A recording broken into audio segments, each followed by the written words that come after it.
with me virtually on this Monday evening. I'm zooming from my kitchen in State College, Pennsylvania. We had some snow this morning. I hope wherever you are, you're at home and snugly and safe and sound. We'll be doing this, what I had thought would be a nice, let's hope for spring picture. I didn't realize that it would be so necessary on this day of snow, but this is what we're doing. I hope you've got all your materials ready. I've got my canvas, I've got my paper towels ready, I've got a cup of water so I can clean my brushes. I always like using, I say big brush, little brush. I like an angled flat brush, but whatever you have, we're gonna make it work. That will be fine. And with this painting, you can have fun and do, whatever kind of colors you'd like to do. I will take you through how I created this little sketch here. Most of our paints today, I'm going to be using mostly white. I've got my fancy palette here, which is the lid of a box. I've got white paint. I've got blue for sure, a little bit of yellow, maybe even a little smidgy smooch of black and red. We'll see how things go. But the paint that I have in my box here is way more than enough than I will need. If you can see those glops of paint among the dried stuff there. All right, so let us begin. I'm gonna grab my big brush and I'm just gonna, let's start nice and easy. We're gonna cover this canvas in white paint. That's gonna help us get some blending for our background.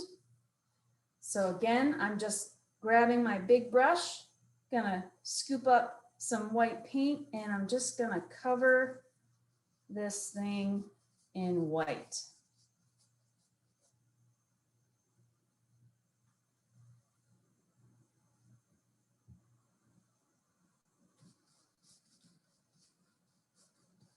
Again, if there is a question, please feel free to let me know in the chat. I do try to keep an eye on the chat, but be patient if I don't see you right away. I will try to, my biggest issue is going too fast, and I know that. So I will try to keep that in mind. Again, right now, we're just covering this canvas in white paint. We're giving ourselves this layer of white because we want to get blendy. We want to get blendy with our background colors.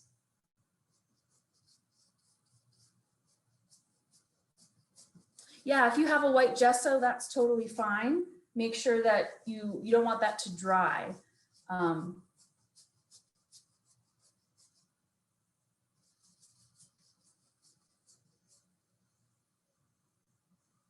Can you take over large screen? I think we're spotlighted for everyone, right? I'm not quite sure I know what can you take over large screen means. Yeah, we are spotlighted. If you go to the upper right-hand corner, you can toggle your viewpoints. Some people might have it on speaker view versus gallery view, so that might be helpful. But the painting is spotlighted, so that should be the large view that people are seeing right now. Good point. You might have to select a different view in your upper right-hand corner.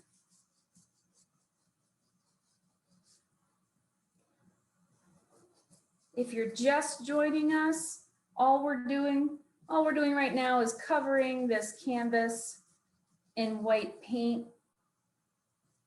We're giving ourselves a nice base so we can get blendy in a second.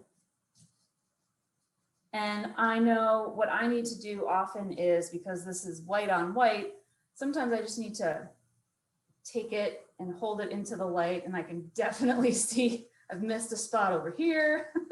So, Jackie, yeah. it was asked if they should paint in the edges. Good question. Some people like painting the edges, like the outside of the canvas. It's totally just a personal choice.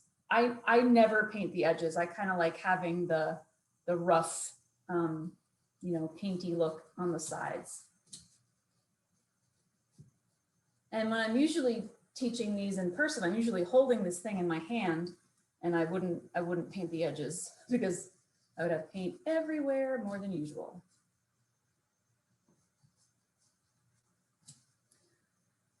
All right.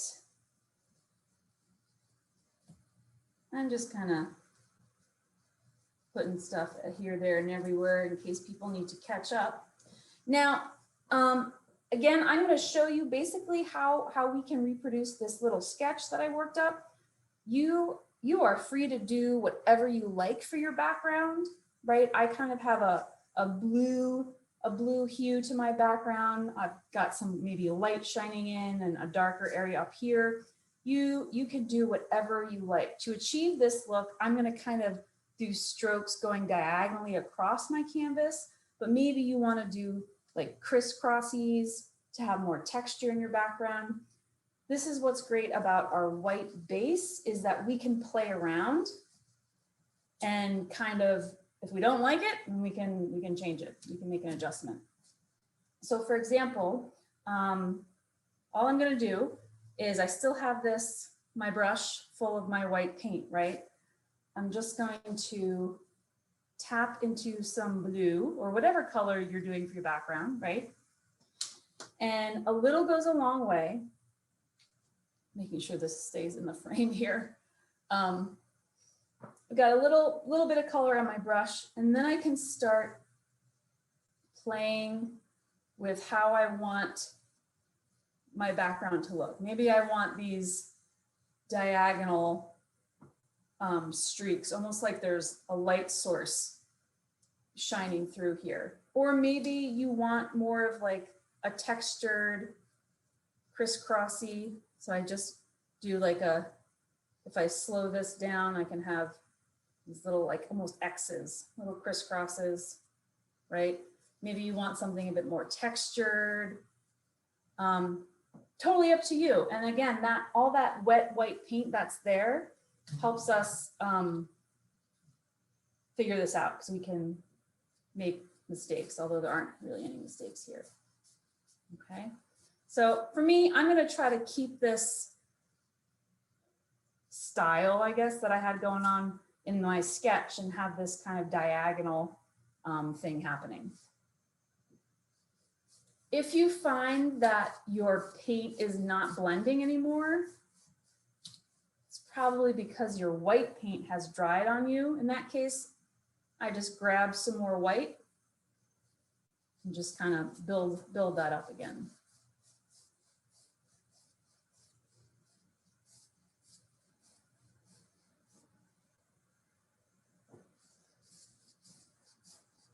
And again, you can have fun with this. Maybe you want to grab a little smidgy smooch of red and bring out some pinks and violets back here.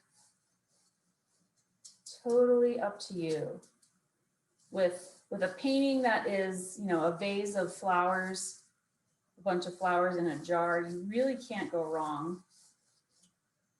I'm going to fill up with some more white over here, so I'm getting a wee bit dry. Again, if you're finding that your paint is not blending, you probably just need to add some more white. And when we're adding color, again, just a little goes a long way. Technical term, I use a smidgy smooch of paint. And then we can just go back and forth and back and forth. Now I'm looking at, as I'm moving this out of the frame again, I'm looking at the video, and I can see that in the video, my background looks more stripy than it is in front of me in real life. So keep that in mind if you're the type of person who's like, I must copy the teacher exactly. It's not as stripy as this looks on the video.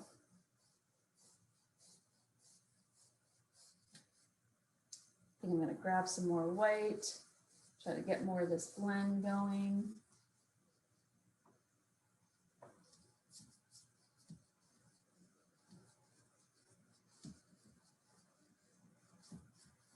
Again, for me, I have like a light source coming in from the upper right. So I've got this swath of brightness in the middle. I'm gonna work on some darkness in the upper corner. And I think I'm gonna add a bit more blue in my lower right-hand corner too. If, as you're applying color to your background, you want less white, like you want a more bright color, I would advise wiping off any excess paint on a paper plate or whatever you have going on. You can wipe off even more on a paper towel. This saves the life of your brushes and extends the life of your cup of water. So after wiping off that excess paint, I can give my brush a bath with my fancy pre-used many times plastic cup.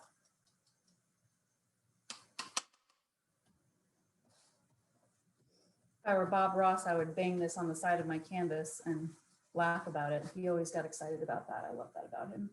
Anywho, so I can clean off the excess paint from my brush and then grab some more blue, right? If I really want to get some of that vibrant color back without softening it with the white.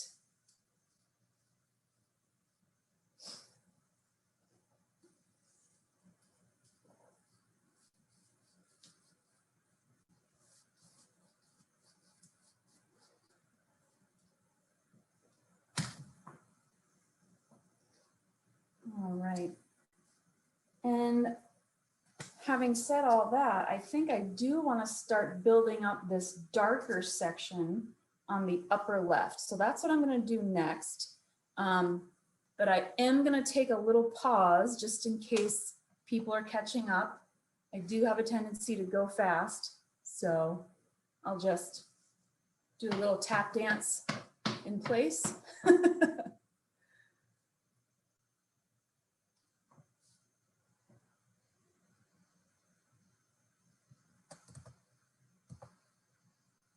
I'll just take a moment and scroll through all your videos and peek into your homes. You see lots of concentration. I love it.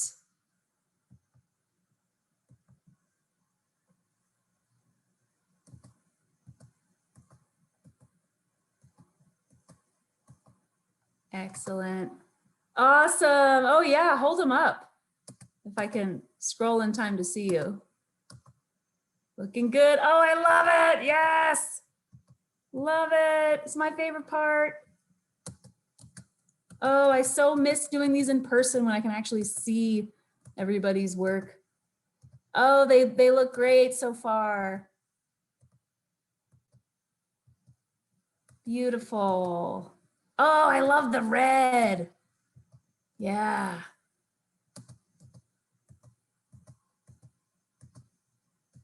Beautiful.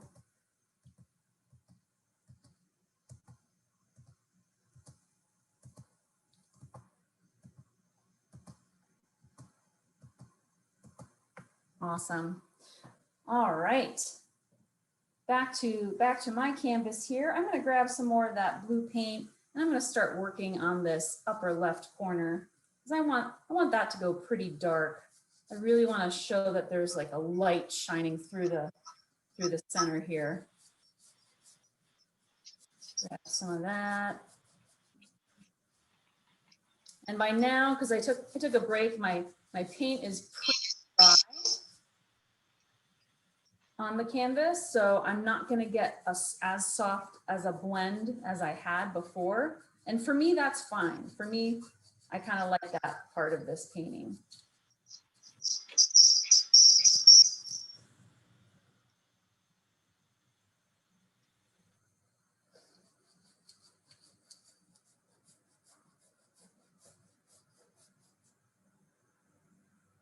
And actually, I think I'm going to darken that up even more.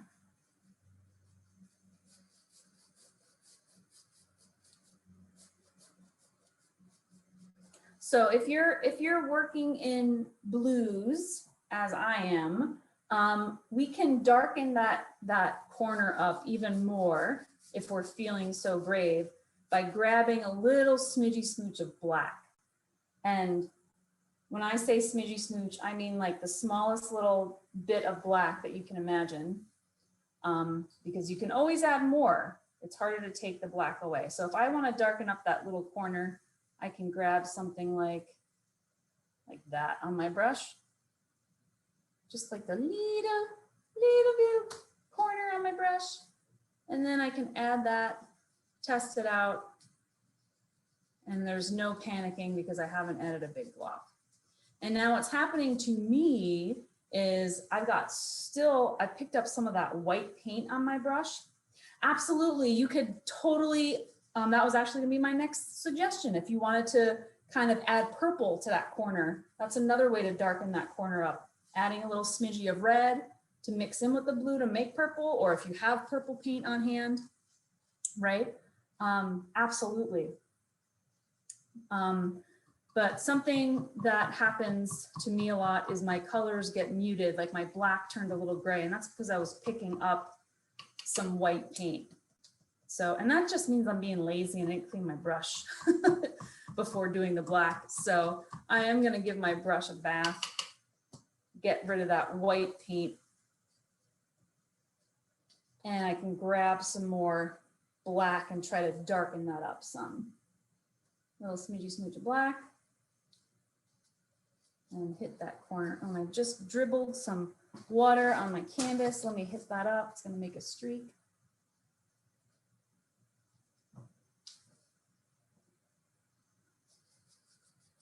But that's okay. That's a happy accident.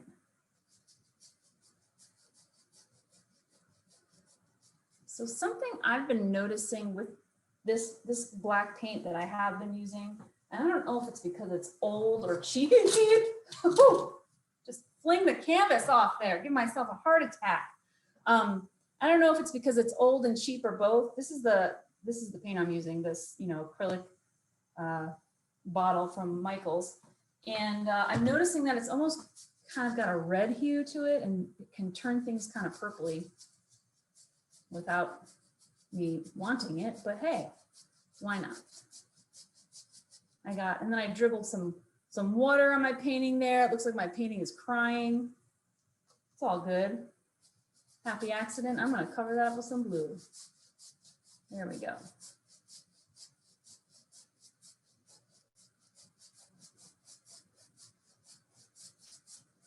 And I'm getting super dry now on my canvas, getting really scratchy with my brush here.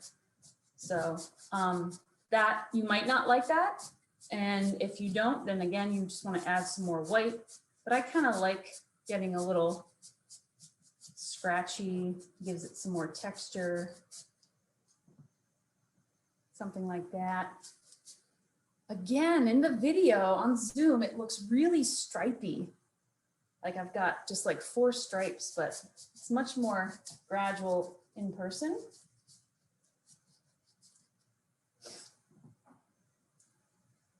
All right. I think I'm happy with that.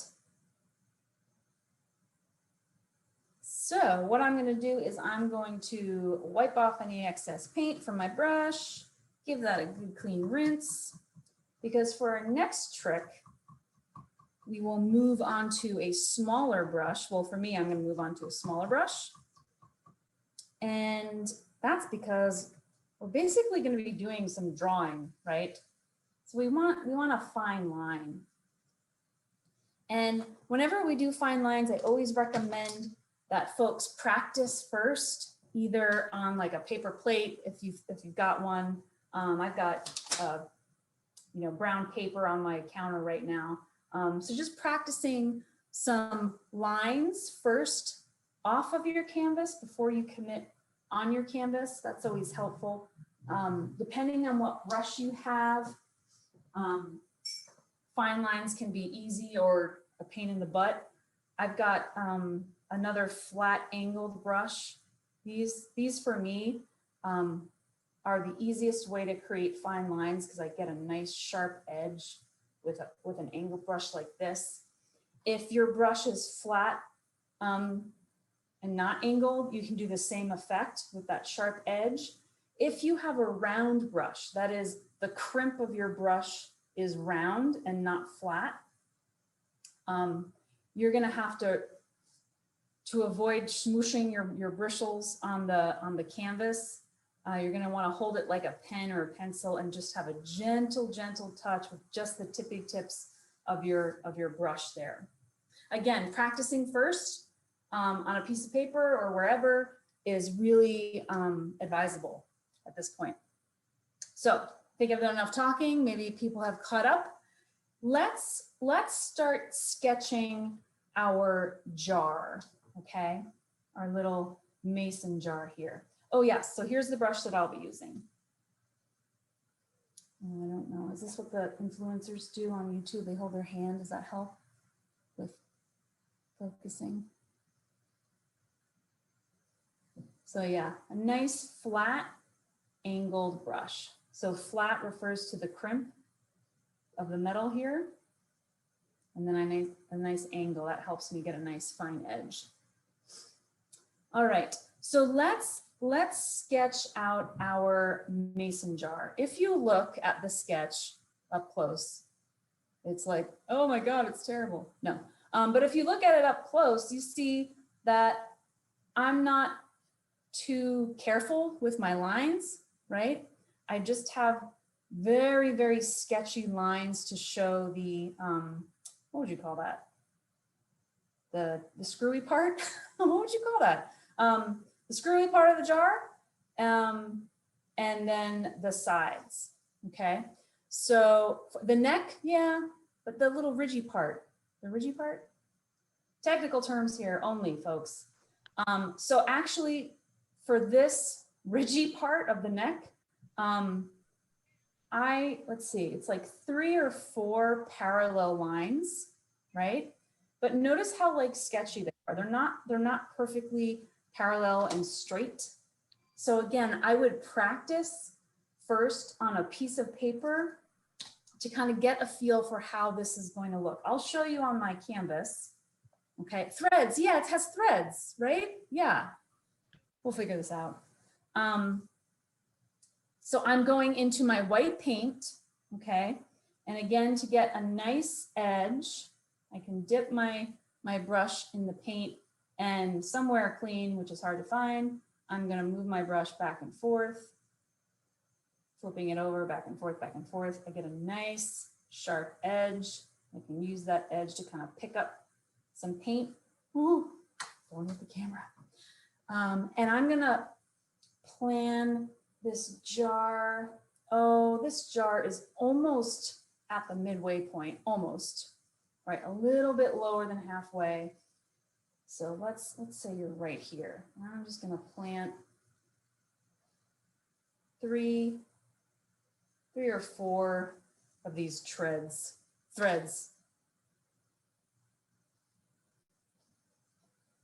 All right. Parallel lines, they're not perfectly straight. Let me try to do that again so you can see.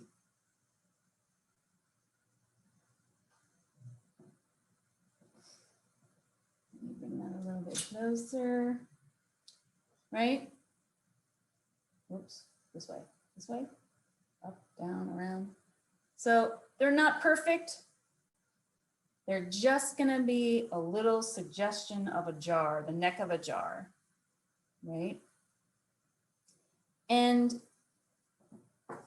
to my benefit, the ends of these threads are kind of rounded, like they're not square. They're not like skinny little rectangles. You've got a nice little rounded edge, and that kind of helps with the look of the jar, okay? Let's see, is that wide enough for my jar? I don't know, I might want to make that a little bit wider. Why not?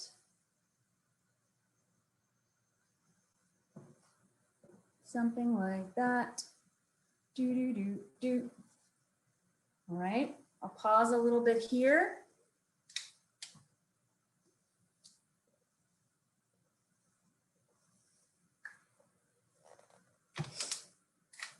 Whenever I teach mason jars, I always say that you're gonna absolutely hate it while you're painting it and even when you finish. But I promise you, it will look better tomorrow, okay? Because right now, all you're seeing is like, gosh, this does not look like anything. I've got these lines here, this is awful. It's gonna look weird. It's gonna look totally weird, but I promise you tomorrow, people will know that it is a mason jar. All right, so those are my threads for the neck of my jar. And then I'm just going to start from each side and pull down the sides of this jar, okay? So I'm gonna start at the neck, do a little curly and pull down. So I'll do that. Maybe bring this closer so you can see. So I'm gonna start, I'm kind of holding my brush like a pen, right? Start at that left side of the neck and do a little curve, right? That's kind of the start of my curve here. So I started at the neck and I turned left and then down. And I have to put this back down. And I'll just pull that straight down.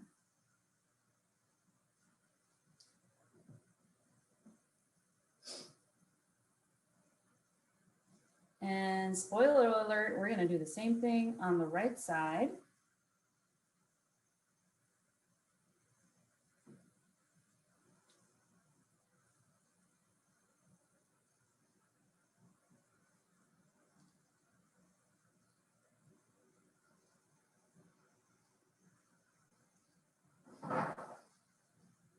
Something like that. And notice how like I kind of double backed and did a little sketchy move here.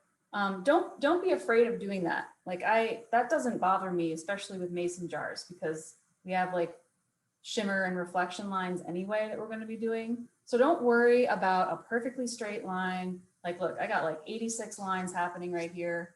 That's totally fine. Totally fine.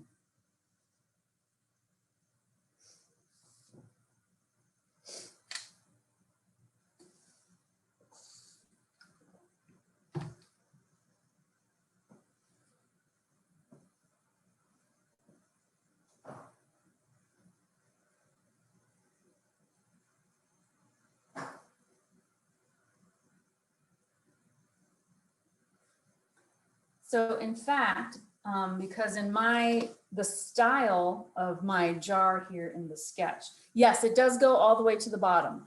In my painting, it does. Maybe in your painting, you close off the bottom of your jar on the canvas. But for me, I just went straight down all the way to the bottom. Because in my painting, the bottom of the jar is down here somewhere. It's not on the canvas.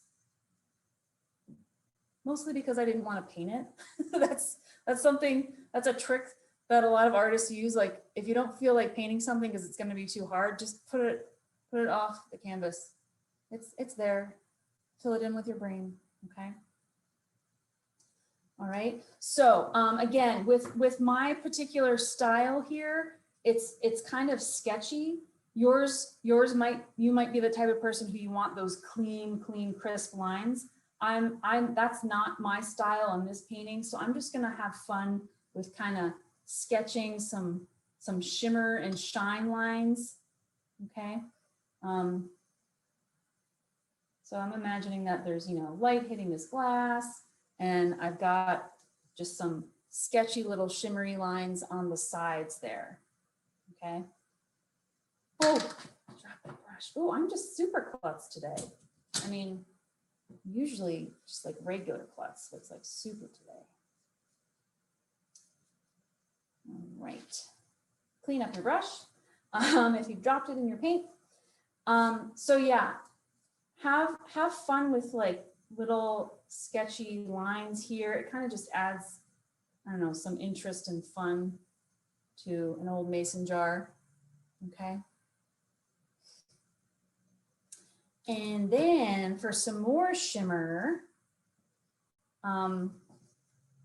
this part of the jar to show that it's, you know, rounded at the neck as it moves from the neck down the sides of the jar. So I'm going to add some more shimmer, and I'm going to curve my shimmer lines right around here. Okay. So for this part, I'm not going to hold my brush like I'm doing lines. I'm going to hold my brush so the bristles are horizontal. Is that right? Yeah, horizontal, going this way. And then I can kind of find this round part and add some shimmer to it.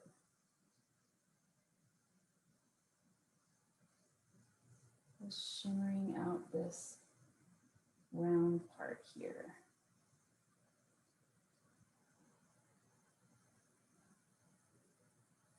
Something like that.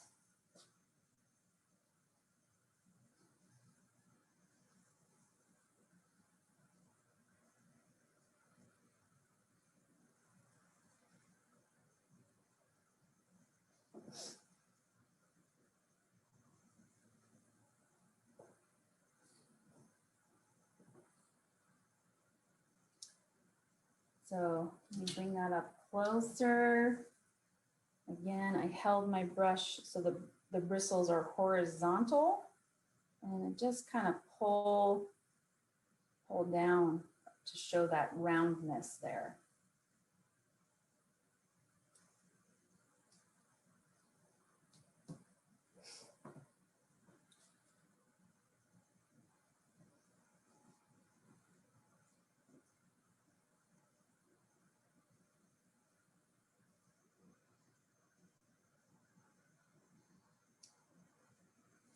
All right, I'm going to take a pause and cruise through the gallery here.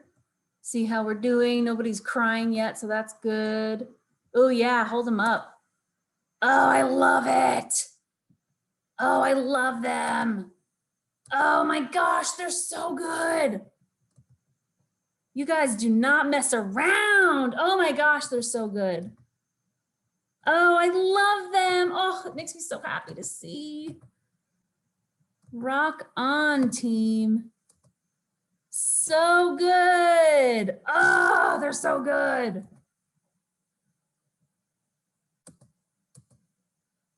I love a good mason jar painting. Did I say finger paint? Did I see somebody's hand in all blue? Or did I make that up? Yes. Get it, sister.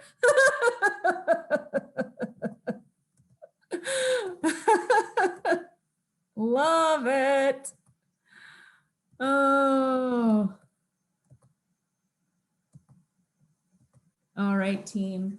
So for our next trick, I want to add some of these darker lines that you would find even in a clear glass, right? Because of the reflections of the room, you would see some darker lines in there. So I'm going to, this is basically just a gray, and I think it's looking purpley to me again because my black paint tends to have a little red tint in it.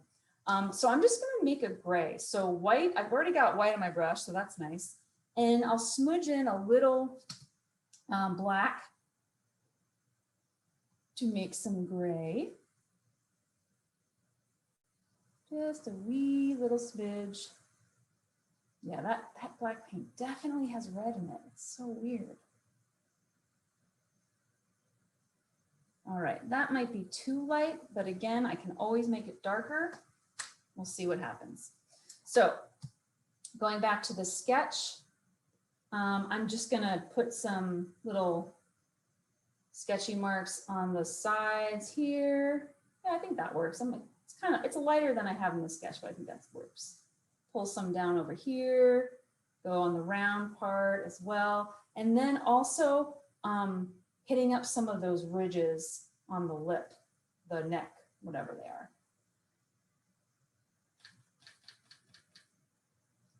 And that's going to help bring that neck to light, into detail and focus. Yeah.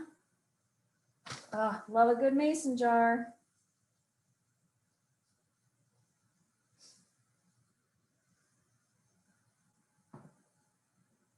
I'll bring that up closer.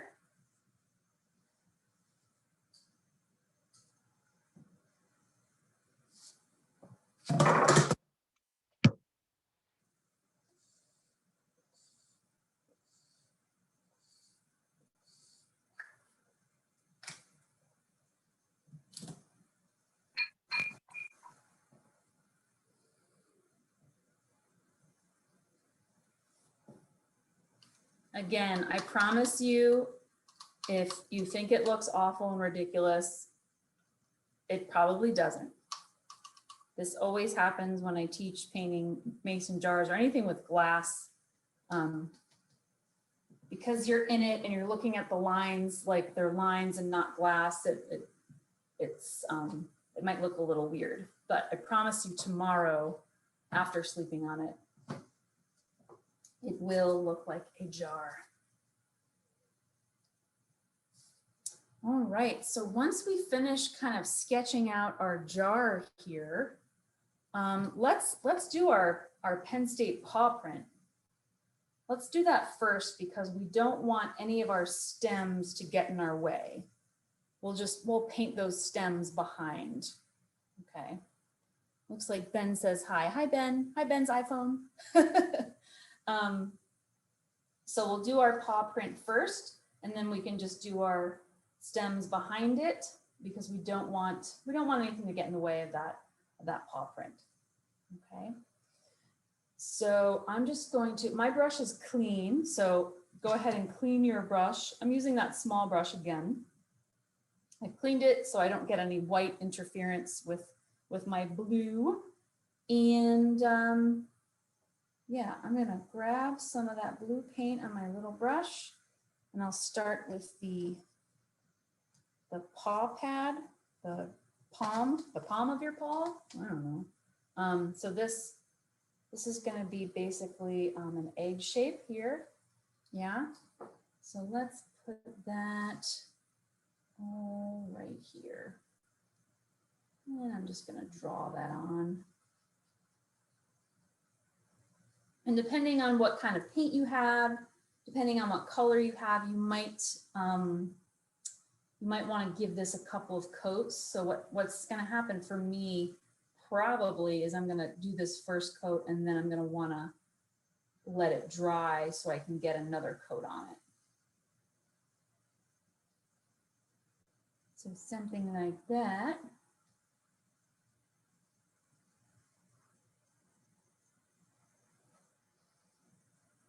Now I'm going to futz.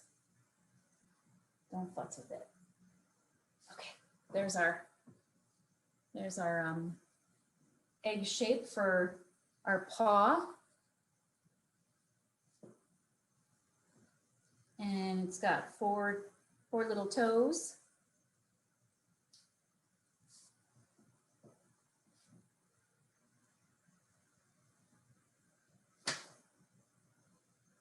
And I'm gonna leave some space for my white outline later, but we definitely want that to dry, this blue to dry before we do that. But I am leaving some space for those white outlines later.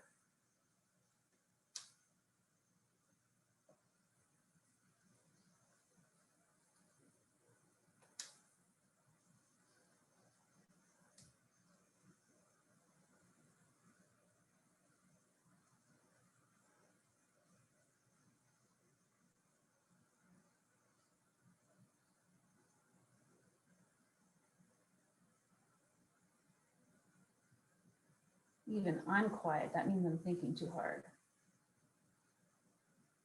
It's a serious business here, this Penn State paw print.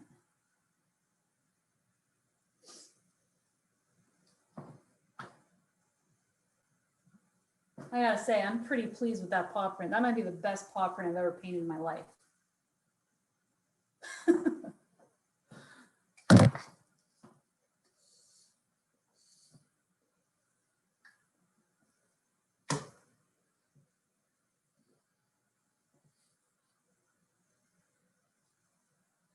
right, I'm gonna pause here. Get it?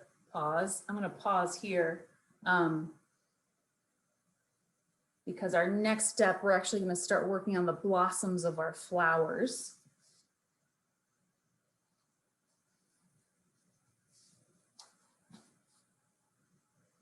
So I do want to let my blue paw print dry if I want to give it another coat.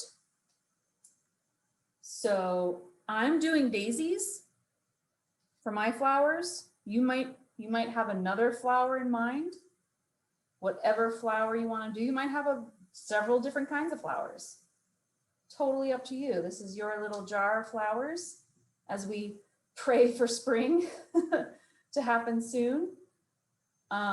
But at this point, I am going to wipe off any excess blue paint from my brush. I'm going to give my brush a good clean rinse. Actually, I am going to dump my cup of water and get some fresh water.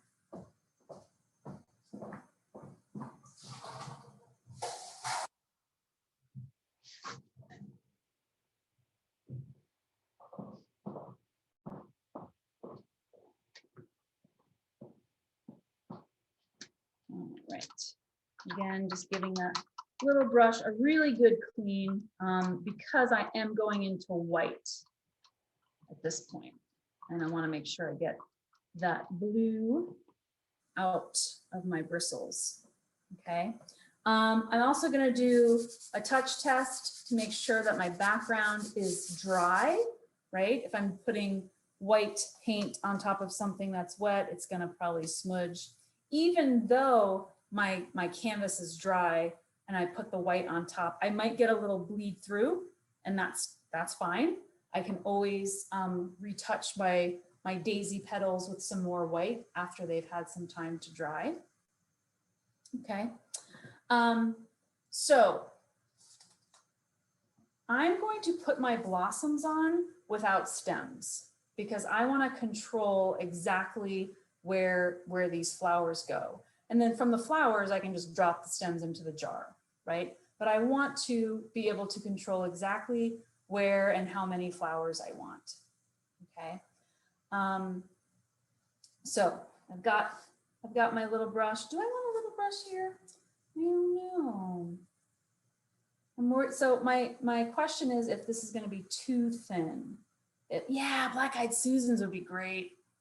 Yeah. Oh, let me see here. Somebody moved my white paint today. Yeah. Oh yeah, Black-Eyed Susans would be great. So the yellow petals and a black or brown inside. Yeah. Tulips are good. Lilies. I love a daffodil. Good old daffodil. Yeah. Oh yeah, you could have fun. Dandelions might be good. Dandelions, yeah. Absolutely. All right, so I'm gonna give this little brush a go here. If I don't like the size of the petals, I can move to my bigger brush. All right, so another mention of practicing first. If you want to practice your paint strokes on a piece of paper, I find that really helpful because you can get a lot of different things depending on how you use your brush, right? Depending on the pressure you put on the brush. So let me grab some scrap paper. Get my other sketchbook here. So, for example, I'll do this with a different brush and I'll do it in red so you can see. So I've got, that's my own hair and my brush there. I've got another small angle brush here. If I go into red, so I can literally just paint lines, like no pressure on the brush, or I can add pressure and I get a thicker line, right? I can use the flat side of my brush and get those kinds of petals, right? So it's just kind of figuring out how do you make your brush work for you, right? You can do different things. Same with a round brush. You can get a lot of cool things with a round brush. Again, having that round crimp. All right, let me move that over here.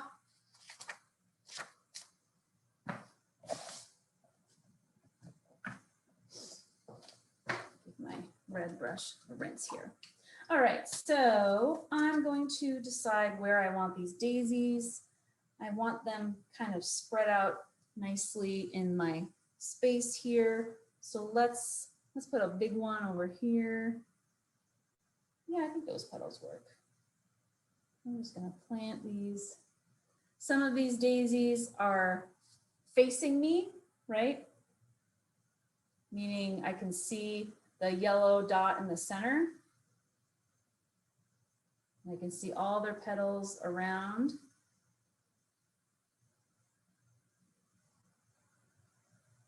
And some of these daisies are looking away from me, right?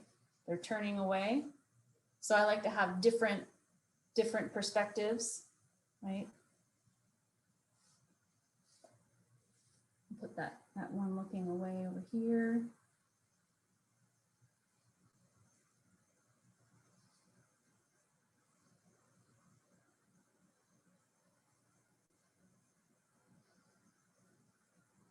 You can just have, you can have fun. I mean, you can have like tons and tons of flowers here.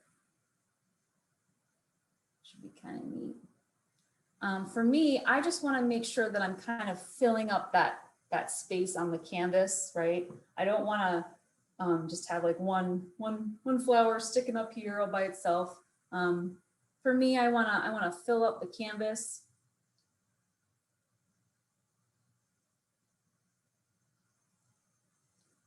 And we'll do the yellow centers later.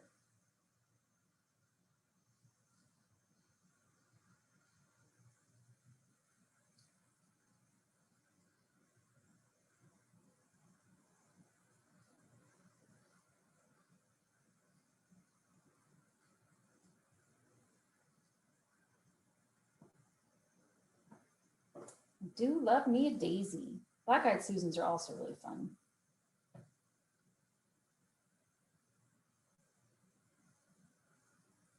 Sharon, you'll have to let us know what you decided.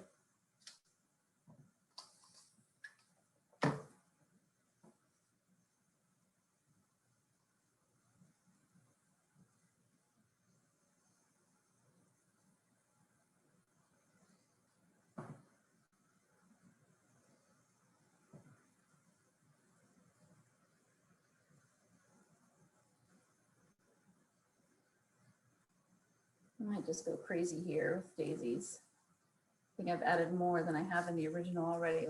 Let's see, the original I had, was that 6? Oh, I already have 7 now.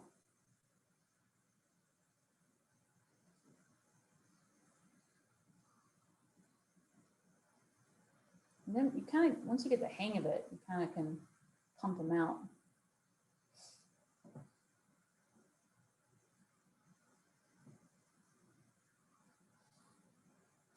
So I don't know if you can, the video kind of makes them look pretty nice and white and clean, but actually the painting in front of me, I see some blue bleeding through. You can let them sit and dry and retouch to give them a nice, another coat, but sometimes, no, see, it's not gonna work for me. Yeah, so I should definitely let these dry before I do a retouch. Jackie, there was a question that came through saying that the paint for someone's flowers is almost clear. Is there any way that can be fixed? You mean your background is shining through, Kayla? Is that right? Yeah. So if you're using white paint, if that's the case, and that's totally normal, your paint is probably really watery. Just let it dry, do another coat on each petal. It's kind of annoying, but it happens. Yeah. And like I said, in my video, they look pretty white, but sitting in front of me, my blue is shining through too. So I'll wait for those to dry and then touch up each petal. So yeah, and that's a matter of paint quality too. Like I'm using these, this is like the cheapest bottle that I can get at I was gonna say Wegmans. Cheapest bottle I can get at Michael's. It's watery, so the cheaper the acrylic paint, the more water is gonna be in there, and your whites are gonna be kind of transparent. So once you get into the better quality acrylics, your whites will be nice and opaque.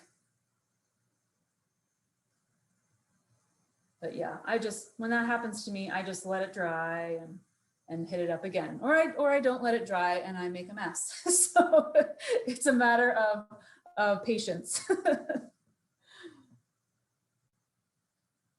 All right, so I've got my blossoms all laid out, right? I can wipe off, I have a big old glop of white paint on my brush. I'm just gonna wipe that off. And now I can fill in my the centers of my daisies, which for me is just yellow. So same problem with yellow. That yellow is not going to cover up blue if you have blue in the center. So you might want to hit up your center with some white paint first to prime it, so to speak. And then we can get that yellow to sit on top. So yeah, that's actually some pretty good advice. So before we paint, if you already put the yellow in, don't worry. You can still do this step. If you've got blue centers, it would be helpful to kind of prime it first with some white, so that yellow can sit on top of that white paint. I can't even see this one over here. Here we go.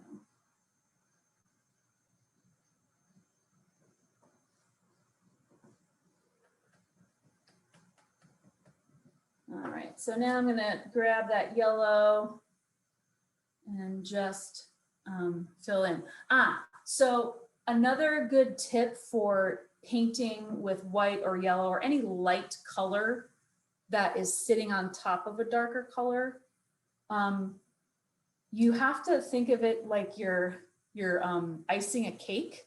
You're not painting anymore, you're like laying on icing, right? In other words, you're keeping it pretty thick and you're not like smushing the icing in, you're just laying it on top. So I can just kind of place that icing in there, right? So that's helpful to avoid mixing colors and making them look too transparent. Think of it like you're icing a cake. Grab some of that yellow icing and just lay it on top.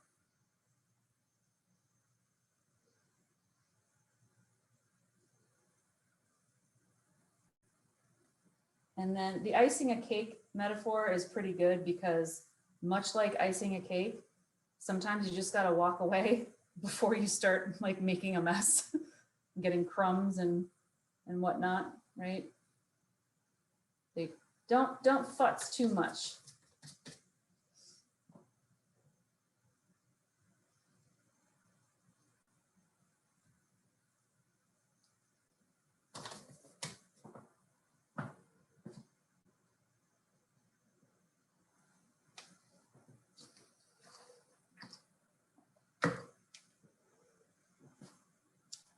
All right, I'm gonna give you guys a pause as I get some water for myself.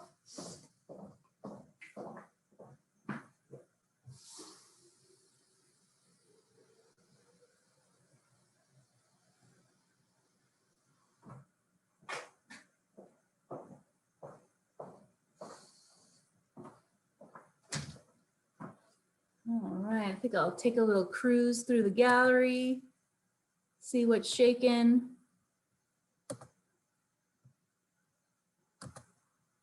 Nice.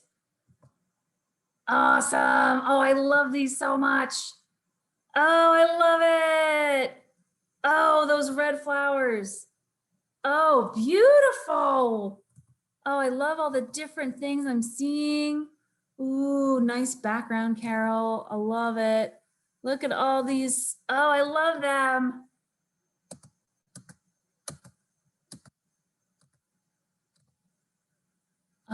look at that.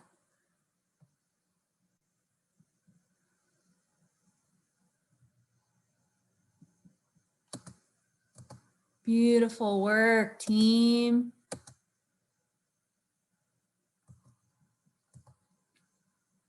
Where's Miss Blue Hands at? Is she all cleaned up?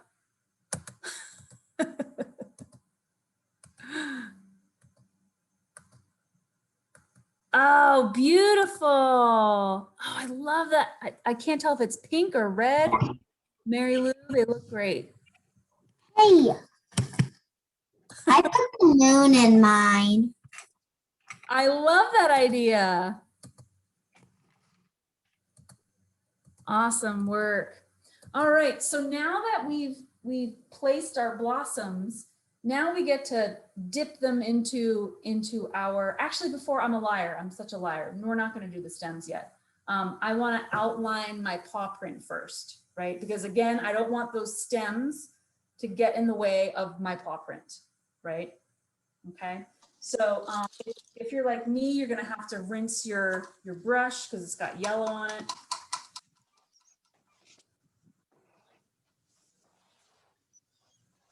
And the more I'm looking at my paw print, it might not need another coat of blue. So we'll see. It probably won't, because once we put that white around it, the blue is gonna look darker. All right, so I've cleaned my brush. I'm gonna go into my white paint and I'm gonna outline my paw print.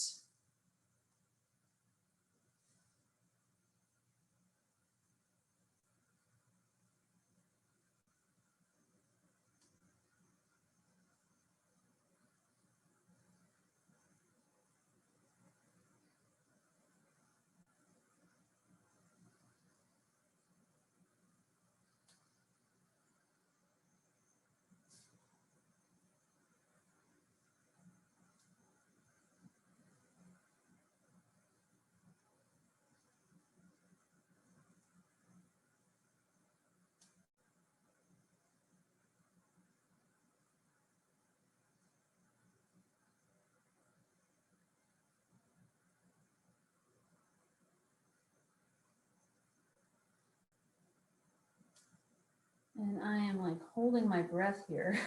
These outlines. Oh, don't talk. Ooh. Apparently I can't talk and outline at the same time.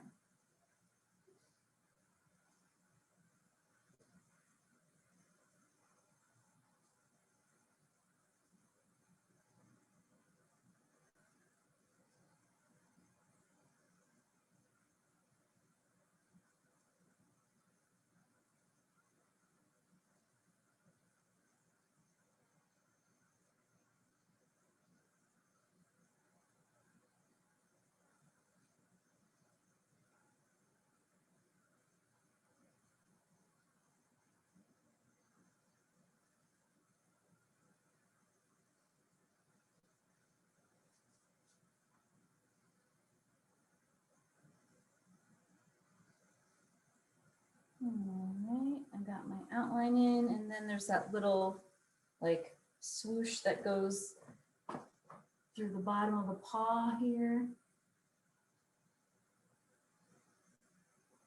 Something like that.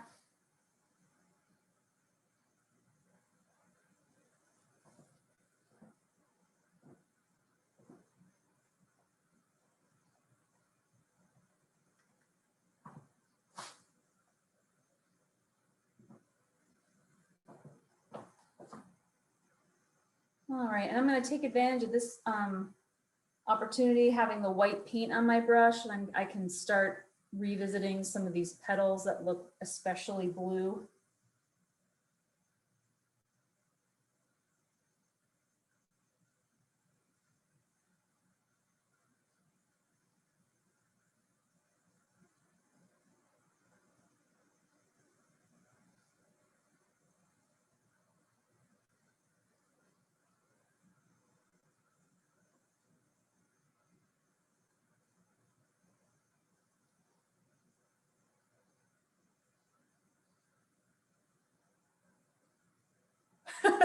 Excellent.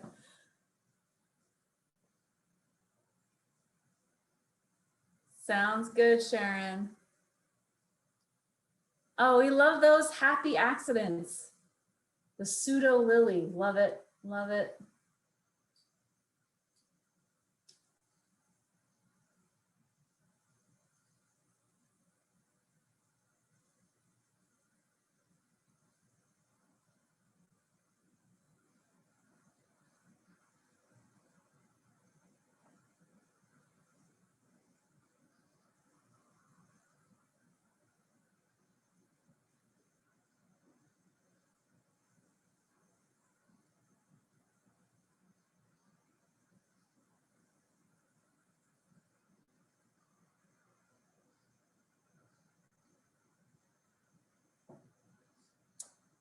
All right.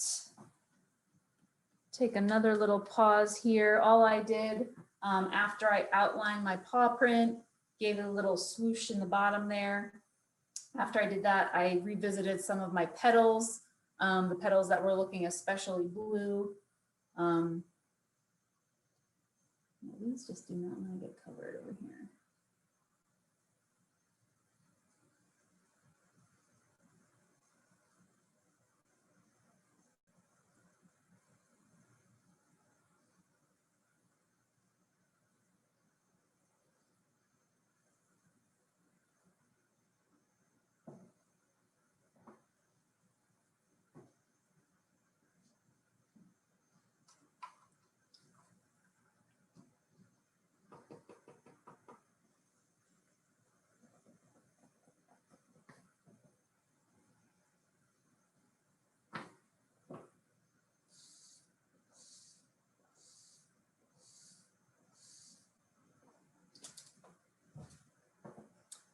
All right, team, our last step are these stems. If you're like me, you're gonna have to make green with blue and yellow, or you might have green paint already, okay? Oh, good. We're glad you guys made it, Sharon and Kent. Yeah, you'll have to post your photos on social media and tag all the things. I'm sure they'll post it again. So happy to have, there you go. Yeah, we'd love to see all the finished products, and we'll take a look at the end of the evening tonight. We'll have everybody hold theirs up and take a peek in gallery view, but definitely post your photos and tag the Alumni Association for sure. So again, our last trick are these stems. You can mix your green, maybe you have green. I also like kind of playing around with different greens, right? So all your stems might not necessarily be the same exact color green, why not? But I'm gonna mix my green here. So I'm gonna blue and yellow.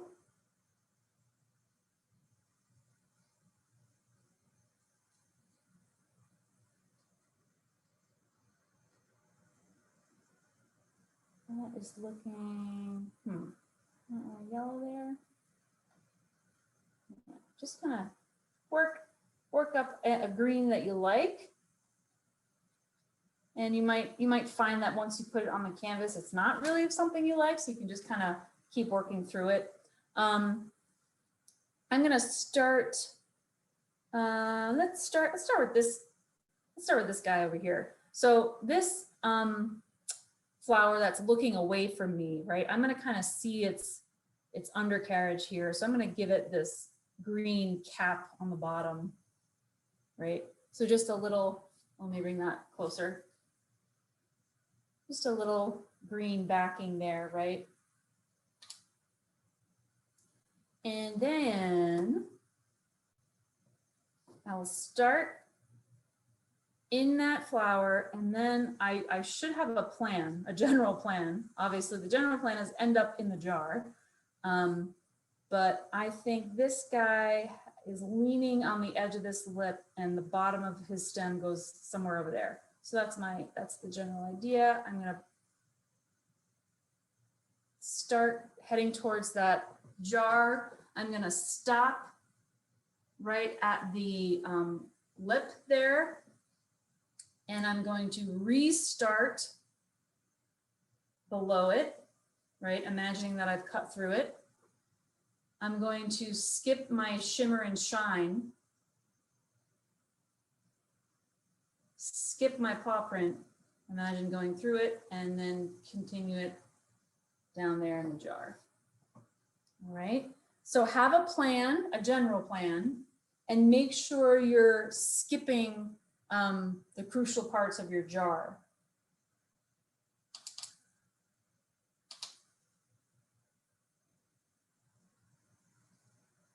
Get this big guy here. I think you're kind of coming from this side, maybe. Skip the lip, skip the shine, skip the paw. Shoot. Sound effects are helpful.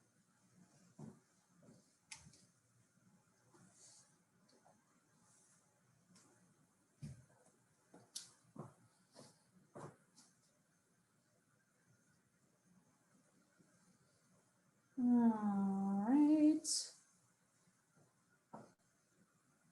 get this little guy here.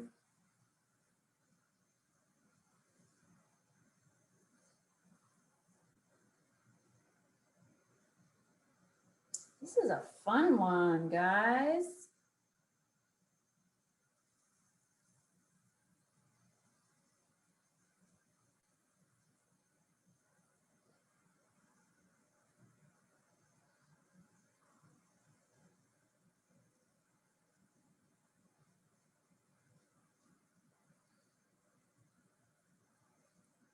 And then this little poor thing hanging out over here, he's got like a busted stem, so he kind of broke. He's just hanging out there.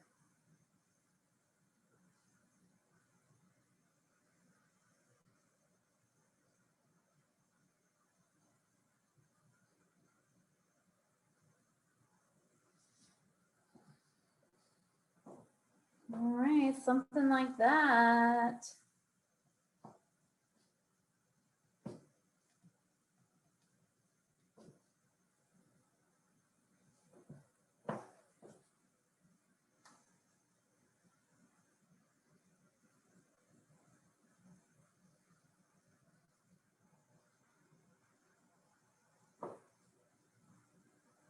Might need to take my own advice and walk away.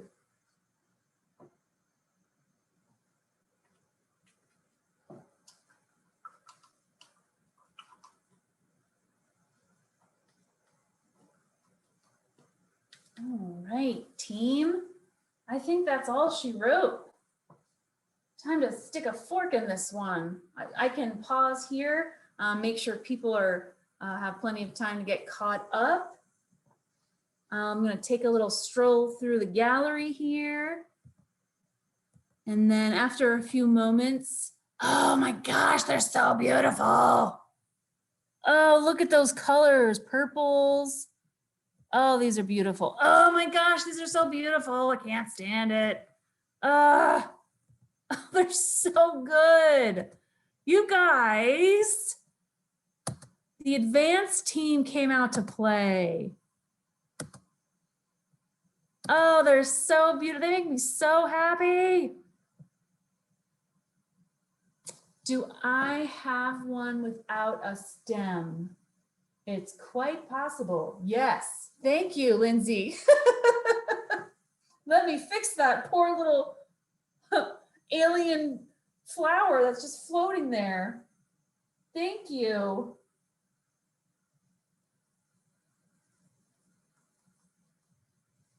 Poor little guy. Here you go. Give you a stem. There we go. Wow, that was like, I don't know, the optical illusion is the right word, but I just didn't see it for a moment there. So I recommend any color to add a bit of depth to the flowers. So if you want to give your flowers some depth, so you can do a couple of things. For example, the yellow center, you might want to give some little, like an orange highlight. or a low light it would be. So I've got red and yellow, so I can mix an orange. And I can work a little shadow with this. That's not a very good orange. Let me get some more paint here. So we can give a little swoop of orange to our yellow centers. That can help give it some depth. I'm glad you asked this question. So we can give a little swirl of orange there. That's going to help give them a little pop, okay? With the white petals, we have to be really careful, but you certainly can add a gray shadow to either each petal or to just some of them. So I can show you that. I'm gonna clean that brush off. So again, a good question came up about adding depth. You can certainly add a little orangey red shadow to the yellow parts of that daisy. You can also work up a very, very light gray. And you can add some shadow to your petals, either revisiting each one or just kind of hitting the petals that are probably, so if my light source is coming from here, then the petals that are directly opposite of that light source would be darker in theory. So I can add a little bit of shadow to some of these petals that are away from that light source. And that's just a little gray, right?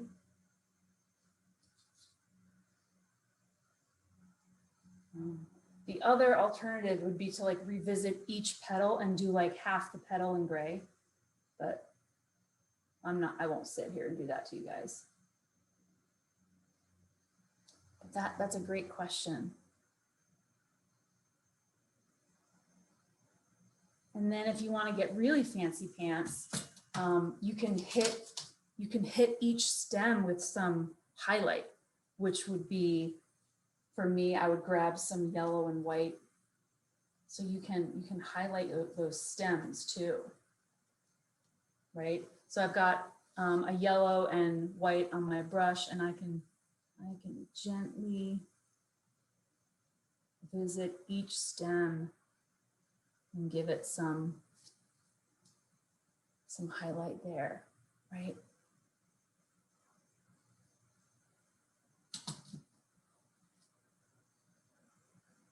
Again, definitely not required, but it can be something to add some depth there. A little bit more detail, right?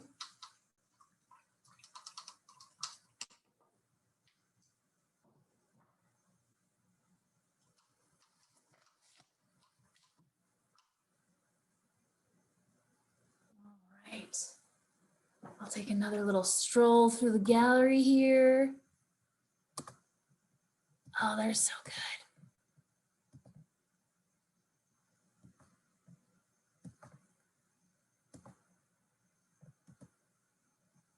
Oh, beautiful.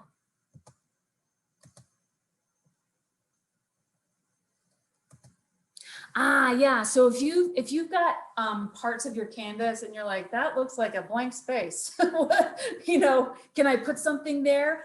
In that case, I'd put a flower. I think in the initial sketch, I didn't have this little guy hanging out here because I don't know why, but I didn't have him there, and it just looked, all I saw was this square of emptiness. So I just added just a little guy down there.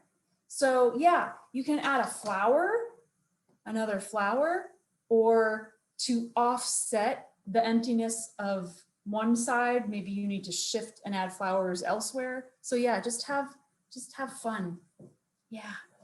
Ooh, a quote. Maybe you want to put "we are" up there, or "please come spring now." Yeah, that's a good idea, Jamie.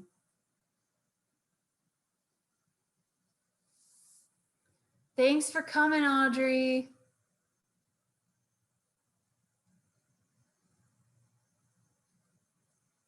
You can also play with adding like leaves. I don't know exactly what like technically a daisy leaf would look like. Awesome. Oh, thank you for making me a daffodil.